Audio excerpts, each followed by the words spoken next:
Hi, Jeff Mucklin here with the Nurture Nature Center, and this is Science at Home.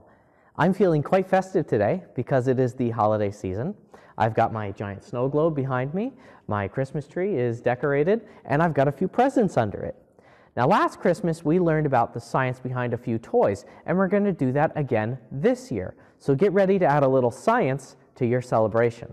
The toys we covered before were mostly classic toys like spinning tops and the always popular Slinky.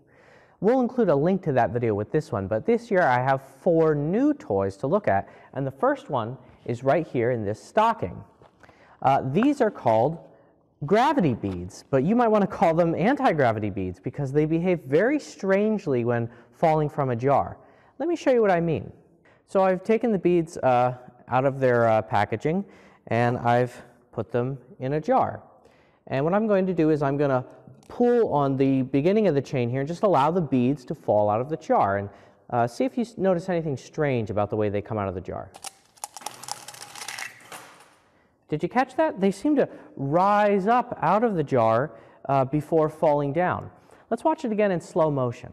The beads rise up past the lip of the jar before curving and falling down, almost like a stream of water coming out of a fountain. This resemblance has led to this being called the chain fountain effect. It's quite mesmerizing, but these are normal plastic beads on a string, much like the beads that you would find on a Mardi Gras necklace. Why do they move like this? This is part of why I love science, because this simple phenomenon turns out to be quite difficult to explain. When I first saw this, I thought it had something to do with inertia, that the beads were acting like a bunch of little balls flying on parabolic trajectories, just like a single ball would if fired into the air and then falling down. It turns out to be much more complicated than that. It wasn't until recently that a team of physicists was able to prove through computer modeling that the chain fountain effect, also known as Newton's beads, had very little to do with inertia, and that the main factor has to do with the maximum bend radius of a chain of beads. These 3 beads here are showing you the maximum bend radius. These beads can't bend any more sharply than this because they get in each other's way. This restricted bend radius causes the chain to go up over the rim higher than inertia alone would explain. This explains why the chain fountain effect doesn't occur for ropes and other long, flexible materials falling under similar conditions. The chain fountain effect only occurs for chains, and only with chains with a certain restricted bend radius. I wonder if Jacob Marley's chains would exhibit the chain fountain effect. The gravity beads are a great toy that doesn't require Wi-Fi or electricity, but plenty of gifts and toys do need electrical power. Everyone knows the 3 most dreaded words to hear on Christmas morning: batteries not included. Well, our next toy doesn't have that problem because it is solar powered. I've been interested in solar power for a long time. I have many different kinds of solar panels that I use to keep my devices charged and for educational purposes. To hear a more detailed description of how solar panels work, check out the linked video that we did on the topic. When a photovoltaic solar panel is exposed to strong light, like the kind from this light bulb or from sunlight, electrons are pushed through a wire that is connected to the top side of the panel, and they flow to the bottom side through that wire. The flow of electrons through a wire is electricity, and we can use it to do useful things like power a light, or heat up a room, or process information, or spin an electric motor. As long as the light continues to shine on the panel, the electricity will continue to flow. Right now this panel is producing 5 volts of electricity. You can see that displayed on the meter here, and if I shut off the light, it drops to less than 1 volt.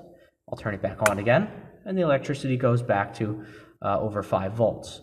This is not like a battery. The panel can't run out of power as long as the light continues to shine on it, at least. This toy car comes with an educational packet that explains how solar works and how to build the car. Now, I've already assembled the car. It only took me a few minutes, so let's put it under some light and see if it works. Whoa, look at it go. It even works with a bright flashlight, and then I imagine it would work even better outside under sunlight. I also have a solar-powered grasshopper. I've had this for a very long time, and it vibrates and it wiggles around in the sun or under this light bulb because it is also solar-powered. Here are the solar panels on top of both of these toys. Not very big, but big enough to get the job done.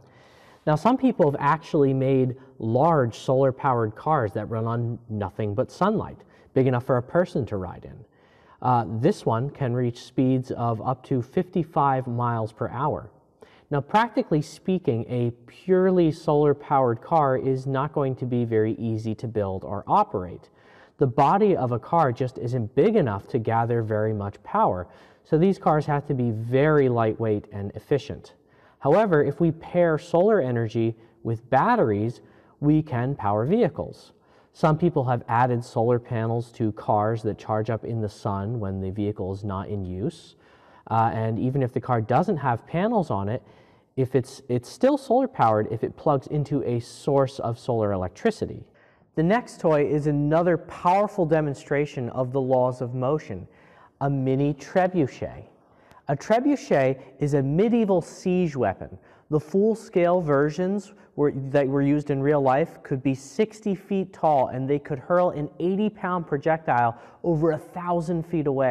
So this one actually comes as part of a kit as well that you have to build for yourself. But unlike the car that we saw earlier, this one takes quite a while to build. But I really enjoyed the process of making it myself. The trebuchet uses a counterweight, which is over here, to provide the force needed to swing the arm around the pivot point. And the pivot point is right here, at this spot where I'm pointing at now. Now you'll notice that the arm below the pivot point, where the counterweight is quite a bit shorter than the part of the arm that is above the pivot point. And in fact, whatever you're launching is going to be in this sling, which will swing out here like this. So it's even further away from the pivot point down here. This provides a mechanical advantage so that a large force applied on this end of the pivot point translates into a great amount of speed on the other side, on the longer side of the pivot point for the trebuchet. The force is provided by a few rocks that I've placed in this basket here, and I'm going to use this plastic ball as the projectile. To fire a projectile, first you have to wind up the trebuchet, and then once it is wound up, you load the sling with your projectile. And then all you have to do is aim and release this trigger, we'll call it this trigger rope here, and that will allow the projectile to be fired. I'm going to aim it right over here. Let's see what happens.